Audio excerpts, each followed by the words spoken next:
il y a quelque chose qui m'interroge depuis plusieurs années maintenant, c'est de rencontrer régulièrement des porteurs de projets qui viennent nous expliquer qu'ils ont, c'est sans doute pas les unités de méthanisation dont vous parlez aujourd'hui, mais donc ils ont des projets, ils ont tous des projets, et à y regarder de près lorsque nous avons instruit les dossiers, regarder d'un peu plus précisément les choses, nous sommes rendus compte que fort probablement, et c'est ça qu'on pressentait, enfin moi dès le départ, il y avait des concurrences entre les gisements, ça n'était pas possible autrement compte tenu des masses qui étaient en jeu. Donc les élus du département ont décidé de se doter d'une meilleure connaissance de ces sujets-là parce que ça nous apparaissait comme quand même particulièrement contrariant d'imaginer que des porteurs de projets interviennent localement, viennent expliquer à des élus locaux, font parfois délibérer des élus sur des projets qui arrivent, et puis où la question des gisements n'a pas été approchée à une échelle plus globale, mais j'ai cette préoccupation-là à une échelle régionale, voire au-delà, sur d'autres éléments de la biomasse, notamment sur le bois énergie, où aujourd'hui on est très peu sur la connaissance partagée des choses. Donc on a décidé de se doter d'une méthode un peu technique et scientifique pour y arriver. On a travaillé là-dessus sur une méthode que l'Université de Bretagne Sud avait mis en place dans le Morbihan. Et donc nous avons mis autour de la table les chambres de commerce et d'industrie, la chambre d'agriculture, de façon à pouvoir se doter d'un ensemble de connaissances portant sur tous les gisements d'origine agricole, d'origine industrielle, et ce dont le Conseil général a la charge, c'est-à-dire le suivi des déchets ménagers, de façon à pouvoir approcher les choses de la manière la plus consolidée possible, même si, notamment sur les déchets d'origine économique, on a encore des pans de choses qui mériteront d'être consolidées dans l'avenir. Donc on est parti là sur 4 phases d'études. La première a consisté à évaluer les gisements et leur part fermentescible, parce que c'était bien de ça dont on parlait, et puis de faire une évaluation théorique du pouvoir méthanogène et donc derrière de la puissance de production. Dans le Morbihan, ils se sont plutôt arrêtés à cet endroit-là, et donc ces 2 premières étapes franchies, on a souhaité consolider un certain nombre de choses, notamment parce qu'on gardait toujours en tête le fait qu'on voulait une évaluation la plus précise possible pour venir, qu'on mettait en regard des filières existantes. Parce que lorsque l'on parle de gisements agricoles, industriels ou ménagers, on parle de filières déjà existantes de valorisation de tous ces déchets. Elles existent. Donc ça veut dire derrière beaucoup de choses. Donc on a un constat, dans le Finistère, on a moins 11% depuis 2005 de tonnage de part fermentescible des ordures ménagères résiduelles. On a une part de déchets verts dont on connaît la grande variabilité, puisque par ailleurs nous engageons tous à différents niveaux, et les élus locaux en première ligne, le souhait de demander aux gens de réduire un maximum leurs déchets verts. Donc déchets verts aussi essentiels, par exemple dans un département comme le nôtre, sur le co-compostage des algues vertes. Donc si on appelle ces gisements-là à d'autres endroits, il faudra bien qu'on nous dise comment on réussit à consolider. Là, je suis rejoint par Emmanuel Quéré qui nous arrive de Morlaix, qui est le chef de service qui est en charge du suivi des déchets. Mais il ne fait pas que ça, il fait aussi plein d'autres choses, l'énergie, l'eau, des bulles. Et puis donc cette question de l'optimisation quand même des équipements qui existent, parce que là pour le coup on a un petit souci. On a un paquet d'équipements qui sont financés par des fonds publics sur des mises aux normes extrêmement importantes, et donc où effectivement on ne pouvait pas s'arrêter au fait de savoir s'il y avait des tonnages, en tous les cas, où le pouvoir méthanogène qu'on attribuait à ces gisements était de nature à prendre des décisions. Donc les 2 étapes suivantes, on a considéré qu'il fallait absolument qu'on ait une analyse du traitement actuel au regard des filières existantes. Pour ça, On a interrogé les industriels du secteur, et notamment Veolia, mais pas que, bien évidemment. On a du coup calculé les gisements résiduels de ce qui reste à utiliser dans des projets de méthaniseurs. Et donc on arrive là aujourd'hui à 8 millions de tonnes, 8 millions de tonnes dont 90% sont d'origine agricole. 90% d'origine agricole, ça veut dire qu'il reste 10% sur le reste des gisements, à la fois industriels et à la fois ménagers. Donc on voit bien que se dégagent deux modèles, principalement pour nous, en tous les cas, des conclusions que l'on en tire, à la fois le modèle industriel, pour lequel nous sommes interrogés régulièrement sur le département, sur des gros projets qui ont beaucoup de mal à voir le jour, pour des questions de financement, pour des questions d'implantation, pour des questions très diverses. Et puis un modèle agricole qui lui bénéficie de beaucoup plus sans doute de conditions favorables, et puis se pose malgré tout toutes les questions d'investissement plus ou moins importants. Nous avons rencontré la Chambre d'agriculture l'autre jour qui nous rappelait que maintenant ils sont sur des projets de ce qu'ils appellent de micro-méthanisation avec des investissements à 95 000 €, parce que nous avons dans le plan Algues Vertes, en tous les cas, puisque j'ai le suivi du plan Algues Vertes au niveau du département également, on a parlé parfois d'unités de production aux alentours des 1 million, voire 1 500 000 €. Aujourd'hui, dans des exploitations qui connaissent les difficultés qu'elles peuvent connaître, ça peut être quelque chose d'assez compliqué. Donc voilà, donc, après on est resté sur des remarques et des questions qui sont complètement ouvertes. C'est-à-dire qu'un modèle économique aujourd'hui qui n'est quand même pas, qui reste à trouver dans bon nombre d'endroits, puisque se pose tout à la fois la question de la valorisation de la chaleur, elle a été posée dès le départ, c'est-à-dire ou bien on est sur des circuits assez courts et puis les choses vont bien, s'il s'agit de terrer des canalisations pour valoriser de la chaleur, on ne va sans doute pas y arriver. Il y a les conditions d'injection de gaz dans le réseau, ça reste aussi des sujets, mais on s'améliore, y compris au fil des textes. Voilà. Le prix de rachat de l'électricité qui fait bien évidemment partie de tout ça. Et puis les conditions d'organisation de la collecte des biodéchets, parce que ce qu'on entend derrière tout ça, et on y viendra, vous l'aurez, je vais vous dire ce qu'on va faire de toute cette matière-là maintenant, c'est qu'il faudrait monter en puissance sur la collecte de biodéchets pour pouvoir mieux s'en servir pour demain les mettre dans des méthaniseurs. Ouais, sauf que ça a un coût. Vous n'irez pas séparer, ne serait-ce que si on prend simplement les déchets verts, des déchets de tonte et des déchets ligneux, vous n'en faites pas la même chose. Et puis, il faudra donc derrière ça mettre absolument un coût de traitement de ces sujets. Donc, et puis cette concurrence forte entre les acteurs, bien évidemment, et je parle là des acteurs de traitement qui traitent aujourd'hui et qui valorisent les déchets. Donc ils sont aujourd'hui à se poser un certain nombre de questions sur la nature de leur gisement et la variabilité, ou en tous les cas l'absence de l'incertitude sur la durabilité d'un certain nombre. Donc ça c'est des vraies questions. Après, en matière agricole, on a toujours la question de oui ou non, mettra-t-on, en tous les cas le Conseil général du Finistère a pris dans ses délibérations déjà des mesures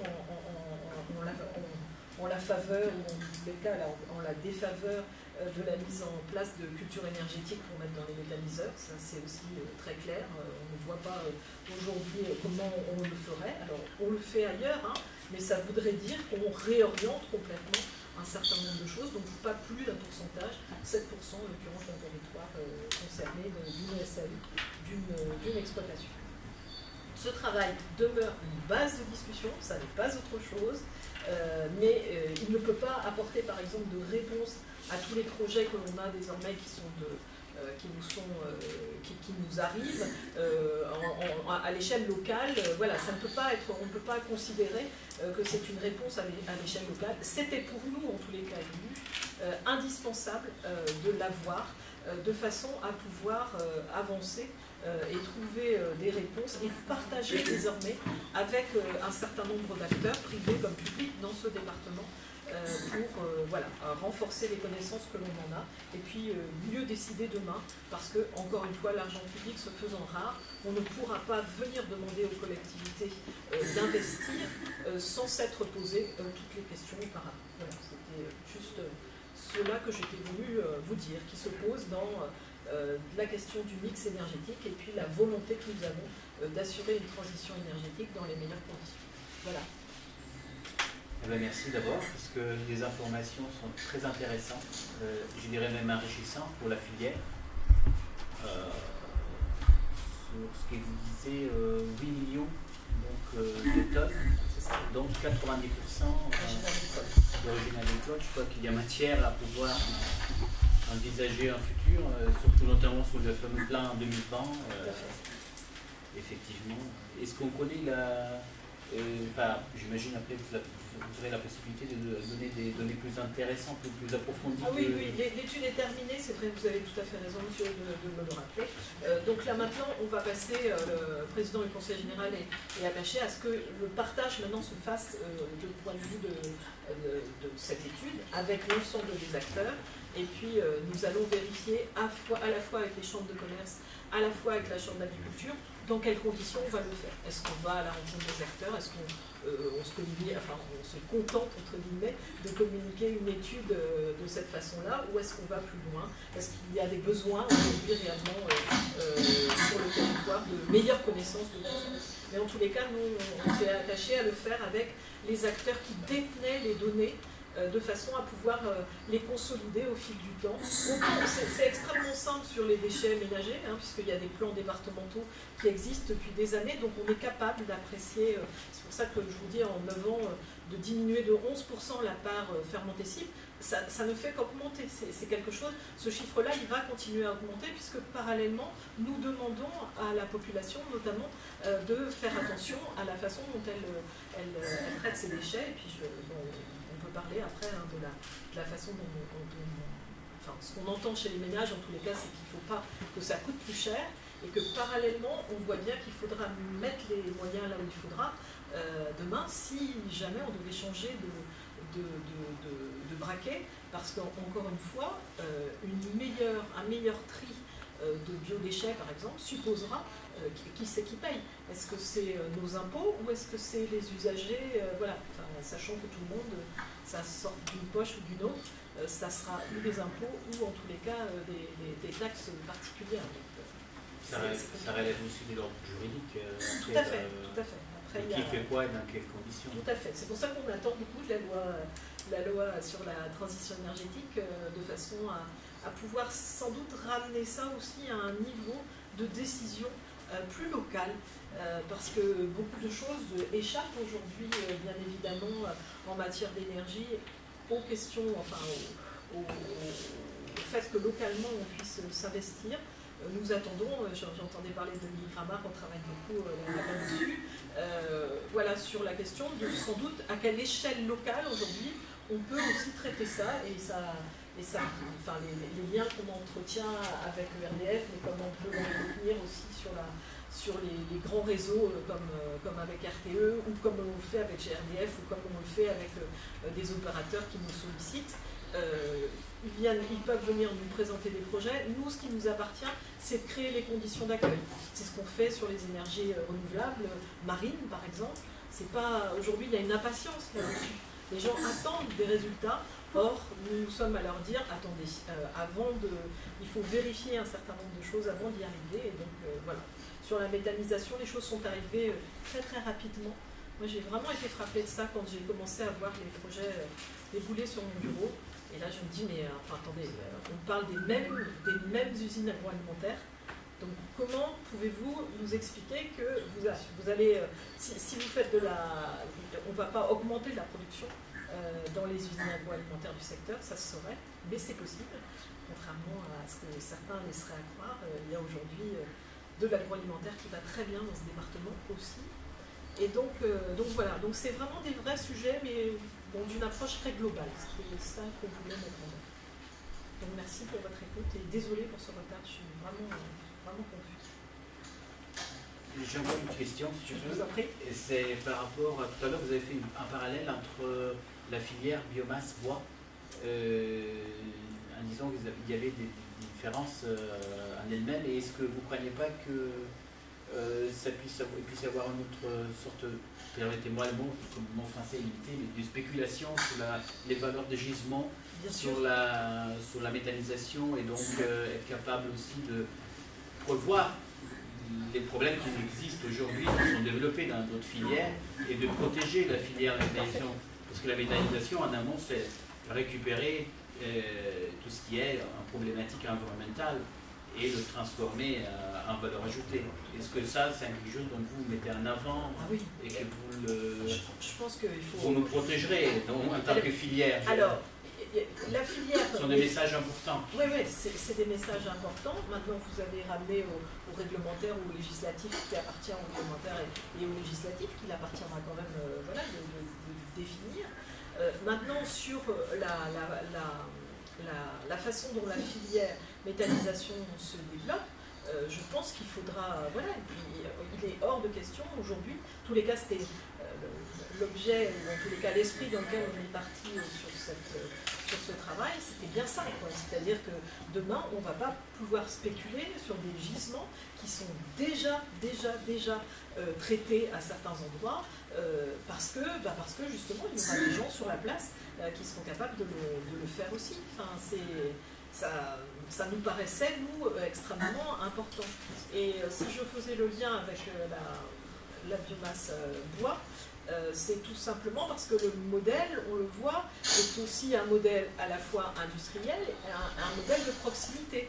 C'est-à-dire aujourd'hui, moi ce qui m'interroge, c'est que dans des grandes unités qui existent, aujourd'hui, pour vous faire le raccourci, aujourd'hui à Rennes, on nous dit que la majorité du bois qui va partir à Rennes va desservir les chaufferies bois du territoire.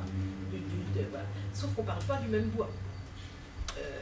On n'a pas intérêt à faire partir du bois bocager à Rennes pour lui faire 250 km, enfin 220 km. Ça paraît aberrant. Et donc les modèles sont les mêmes, c'est-à-dire qu'on a des modèles industriels et des modèles de proximité, et comment les modèles de proximité doivent être protégés, ou en tous les cas, comment on doit venir marquer un certain nombre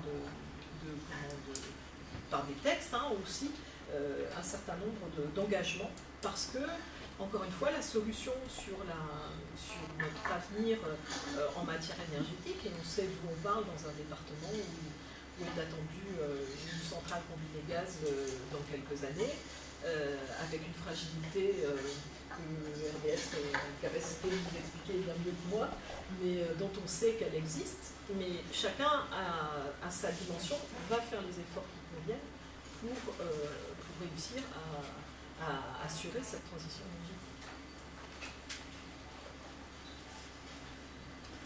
Est-ce qu'il y a des questions Et Emmanuel qui est derrière est à votre disposition aussi. Non, après on va le plaquer. Voilà. Et il me ramène, donc il me plaquerait.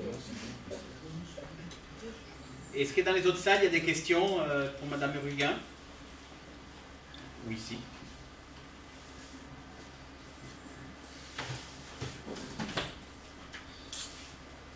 C'est-à-dire que c'est tellement énorme la quantité du gisement qu'on vient de donner, c'est peut-être ça qui laisse... Mais nous, quand on a vu effectivement ce que ça représentait, et puis, parce que voilà, c'est 7 millions 3 à peu près sur l'agricole, on sait qu'effectivement, on a un potentiel important. Mais nos questions, à l'inverse, on le pressentait. Mais nos questions, à l'inverse, venaient bien des gros projets que nous avions, et où on voit bien qu'aujourd'hui, faire peser sur, par exemple, les ordures ménagères résiduelles, la capacité à pouvoir nourrir des méthaniseurs, c'est un leurre complet.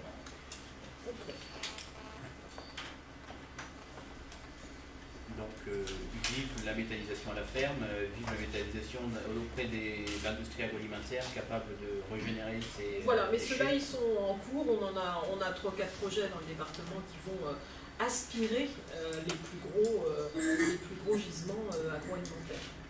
Sachant que quand on parle d'agroalimentaire, il faut faire bien attention, pour l'avoir fait, y compris nous étions à l'Empole